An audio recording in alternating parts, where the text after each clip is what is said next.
La ministre de la Santé et de la lutte contre le sida, recevant un chèque de 135 millions de nos francs, c'est un appui de l'Union européenne au gouvernement pour passer de la phase préventive à la riposte au virus Ebola.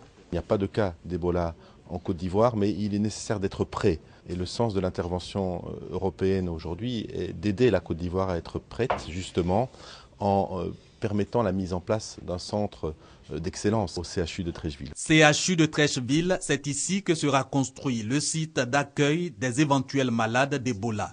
Il sera équipé d'ambulances, de véhicules de transport de réactifs et de distribution de médicaments, en plus d'agents formés à la prise en charge de la maladie. Ce sera au total un centre d'isolement aux normes internationales dont la ministre de la Santé salue l'initiative, bien qu'aucun cas d'Ebola n'est à ce jour déclaré en Côte d'Ivoire. Si un cas survenant en Côte d'Ivoire, nous entrons dans la phase active. Et je pense que la Côte d'Ivoire a eu le nez creux, n'est-ce pas, en faisant en sorte que nous passions à un autre stade, que nous nous mettons comme si nous étions dans une situation de présence du virus, et puis faire en sorte que les populations ivoiriennes soient protégées. Ce don de l'Union européenne répond à l'engagement pris par l'institution au début de l'épidémie d'Ebola à aider l'Afrique de l'Ouest à faire face à la maladie, une maladie qui mobilise également aux côtés du gouvernement ivoirien, selon la ministre de la Santé, l'expertise américaine et française notamment.